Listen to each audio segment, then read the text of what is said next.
Well, hey guys, this makes live stream number 2. So we're really experimenting with this, but it's something that we want to do more regularly as a part of the Geeky Stoics programming on the YouTube channel, because Stephen and I both tend to, we literally swap like every other week. We try to each do a video essay on the stories that we love, but also the philosophy behind them. Stephen's the best versed in the Stoicism aspect, and I'm the giant Star Wars nerd. But I love doing it, and that's why I wanted to, one, keep the tradition of the live streams going as able. Stephen will be with us next week. We're going to generally try to do it Thursday mornings Eastern time as like a normal thing. But yeah, I think the real catch is like as a servant of the Empire, currently residing in the this shipping crate of housing provided by the government. It's a long story. It's the real test is like bandwidth, and does it actually work? So I think it is generally. For those of you just tuning in, let me know in the comments if, one, you can hear me, and two, how it's coming through, because I'd be really curious to see if the audio quality and video quality is okay. I'm on the jankiest setup probably of my life, but it does seem to be working, which makes me excited. The topic of today's live stream is friendship. Friendship, particularly through the lens of two figures. One is C.S. Lewis, and the other is through the perspective of the Harry Potter films and books. So that's kind of what I wanted to talk to you guys about tonight on the stream. So I think without further ado, I have a, oh look, hey, thanks Michael. Michael coming in loud and clear. You know what, Michael, I'm just gonna do the honors as our first tonight. Oh, look at that fancy StreamYard overlay. It's the beauty of technology. This is going to be the entire context of the stream. It's just going to be me distracting myself with the technology that I'm using. Yes, friendship, Harry Potter. So that's kind of what I wanted to chat about, because this is the, and I'll show it here. Basically right here, we have a piece that went up in the Substack in the newsletter called "This is How You Make Friends: Harry Potter, C.S. Lewis, and How to Make Friends." Man, I needed this in high school. Anyway, it is our whole thesis about the idea of friendship and how it's sort of changed culturally over time, and I think how it's become a particular challenge in an age where we are all connected to everybody at all times, and when like everyone is your friend, and I'm saying that in the Facebook sense of the word, nobody is your friend. And I think that's the kind of sad reality that we find ourselves in today. If you've ever moved to a new town, started a new job, got stationed at a new assignment, like there's always that challenge of finding someone with a common bond. And that's how friendship always starts. It's just like finding the person or running into the person where you have this shared experience, this shared, maybe it's the mutual school bully that you're experiencing. You like have a fellow sufferer. Maybe it's shared love or hatred of a sports team, but it's like these are the things that are the natural bond that take place, and it is a thing that is so common in particularly in the first 20 years of our life. I think there's something about middle school through high school and really through college where the entire like structure of society is built in a way that makes friendship really easy. I think there's this Mel Robbins, there's this excerpt on a podcast that she was on, and she was literally talking about like all of school literally puts people of the same age and the same interests and the same experiences with the same goals in life all together in physical proximity to each other. And that is and that's why as you get through your 20s, suddenly making friends becomes like a lot more challenging. And also I will say, like, I think the older we get, the more friendship actually gets rewarding in a way. So because it's more challenging, and because as you are no longer going to the same school or trying to get into or maybe the same sports team or something like that, it actually requires effort and intentionality, which is why I think it's so important to recognize that friendship, as it becomes more rare, it becomes more important. But the thesis of the piece that we did, and kind of the video that comes out tomorrow that I wanted to talk a little bit about, was the whole idea of the whole idea of Harry Potter, both, I think, painting the picture of that first phase of friendship, of how it's easier earlier in life, but also the latter phase when it becomes more rare and more important. Because I was thinking of in the opening of the first film, like when Harry first meets Ron, Hermione, and then of course Draco, there is this moment of, like, as they first become friends, and it's really Harry and Ron, when they meet on the train, it's this mutual shared excitement to be going to Hogwarts. It's like I was talking about, like when you're young and you have this shared excitement, shared experience. It's a younger, youthful, maybe more naive beginning to how friendships are formed, and they immediately are like that. That's the beginning of Ron and Harry's friendship. At the same time, when they arrive and they're about to do the Sorting Hat ceremony, his encounter with Draco Malfoy was like it was the opposite of that. Harry immediately kind of shows a bit of disdain, because Malfoy immediately starts bad mouthing the kid that he just made friends with, that was excited with him to, like, be going to Hogwarts. And Malfoy says something along the lines of, it's like, it's the wrong sort, right? It's the don't make friends with the wrong sort, Potter. And he basically alludes to the fact that because the Weasleys are broke, quote unquote, and that because they aren't as rich as he is, they aren't part of the same hierarchical structure in the wizarding world society, he is therefore unworthy to be friends with Harry. And Harry immediately kind of sees the arrogance, and it's very off-putting. And it's of course, like in the first Harry Potter film, it's very on the nose. It's a children's book and a children's movie, but there's the seeds planted here that I think are really important for the second kind of phase of friendship, because that's the shared experiences of Harry, Ron, and Hermione are the foundation of their friendship. But I think the more important piece is the idea of values, and shared values, and a shared mission, a shared objective. As a guy in the military, like, we think about this a lot, like that's how friendships continue. So let me reference the piece here. Let's see if I can. I believe I still had it up here somewhere. Yeah, there we go. If we throw this here, there we go.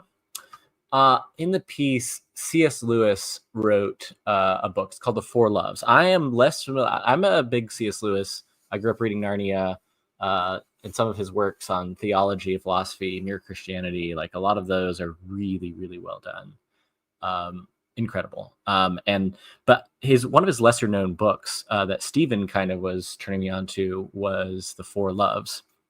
And it talks about 4 different types of love, to include friendship. And there's this one quote where he says, "This is why, or that is why, those pathetic people who simply want friends can never make any. Because the very condition of having friends is that we should want something else besides friends." And Lewis goes on to explain that is exactly what he's talking about is a shared interest that becomes, I would argue, like shared values, and a shared mission, essentially. And that's where we have to fast forward a bit to Order of the Phoenix. Now, Order of the Phoenix, there's the scene towards the I'm trying to remember the phrase, the exact moment. I want to say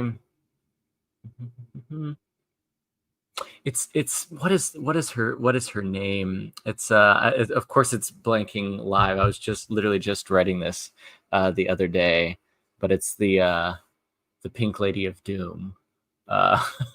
Professor Umbridge. That it took me a minute to get there. It really, like, the common enemy and the mission thing in Harry Potter, like the whole thing with friendship bonding at a deeper level. It really does start with Professor Umbridge, I think, in Order of the Phoenix, because now we're fast forwarding a few films / books, but the whole context of Professor Umbridge, a very over the top villain, is it's not just like an irritation. She represents, the more we learn about her, like a fundamental threat to Hogwarts itself, and is an insider threat who secretly supports Voldemort and aka he who should not be named, and is secretly a Death Eater, essentially. And of course, we learn all that in the book. But what's more interesting, and I think more important, and what the story of Harry Potter kind of explores, is that the friendships between Ron, Hermione, and Harry mature and deepen in a way because of this shared enemy and the shared mission, and that becomes Dumbledore's army, because the whole. Oh yeah, thanks, Michael. Michael got me there. Yeah, Umbridge. Yeah, it's a little bit of a challenge sometimes with doing this live. But hey, that's the point. Yeah, the whole idea of Dumbledore's army is that they're actually willing to break the rules a little bit, to push the boundaries, and it's Harry's opportunity to take what he's learned in terms of defense against the dark arts, and without a true defense against the dark arts instructor, Harry kind of steps up and becomes the leader, and this shared mission of Dumbledore's army is essentially supported by the deeper magic within Hogwarts itself. And to me, that's the moment, and that represents friendship that is based on something shared. And I think that's why making friends, like I was talking about at the beginning of the stream, like the idea of making friends as adults is more difficult, is because I think sometimes we compromise that. We don't necessarily think of the things that are most important to us, of shared values or shared mission. And yeah, sure, Dumbledore's army in Harry Potter is like is a fictitious example, but that's the whole point of Geeky Stoics, is that like we like to draw these comparisons. And I guess that's why, if I were to think about how, like, the times that I've found friendship most meaningful, it's when I found those who do share my fundamental values. And to do that, here's the thing: you have to actually, like, be clear about what they are and live according to them. So like, you have to actually know what matters to you. And I think sometimes we don't necessarily really think about it. We certainly don't like explicitly write it down or journal about it, like, what are the things that are most important in my life. We just kind of like go by default of what society, or maybe our parents or coworkers, or Harry and Susie down the street, like, we just have so freaking many external influences telling us what should matter. I sometimes think we don't necessarily even have the clarity to know that ourselves. But for the trio, for Harry, Ron, and Hermione, it's it's Hogwarts, and it's Dumbledore, and it's the family they found, and the I don't know, the view of it goes back to that first moment in the first movie. It's the exact opposite of Draco's worldview, where people's value is based on their status in society and how much power they have, and that's the antithesis of what Harry, Ron, and Hermione believe, and that's exactly why Dumbledore's army is what happens in the first place. And so I think for us, that says something. It means that we have to actually, like, state what we believe, and you have to actually step out and stand for the things that you believe in. And that's the crazy thing, is if you're someone like me who's experienced seasons of life where loneliness is a thing, it's encouraging, at least, to think that the more you at least do the internal work to define what's important to you, and you show that to the world in your work, in your creative expression, in your everyday relationships, that's when you'll find your friends. That's when you'll find connection with people. who actually believe the same things you do, and not just like in a rigid religious kind of way, but in a like core, um, seeing the same truth that you do in this world, um, beyond a surface polarized, politicized way. So, Michael, you said it, I think, better than I could possibly do it. Shared suffering is a strong glue. That's a really good way to put it. I think it is one of those things that, I mean, it's a little over the top. It's something I've experienced in the military, where some of the like hilariously over the top cultural experiences that you just have, in my case in the Air Force, it's just it's one of those shared shared suffering. People who've lived in shipping containers essentially, for periods of time. So that's really kind of what I wanted to talk about in this live stream. I kind of wanted to, one, like test the setup, and two, like have something to chat about. It's the kind of key points I was just talking about here that are premiering in the next video essay that we're doing, which will be out tomorrow morning as I'm broadcasting this. So I appreciate you guys have tuned in. Michael, appreciate you swinging by the live stream. I'm gonna call it just a brief check-in, and we're gonna try to keep these things like a normal, regular thing on Thursday mornings. So yeah, appreciate you swinging by. And while I think we'll have Stephen on for the next one, but I gotta say it. Until next time, may the force be with you always.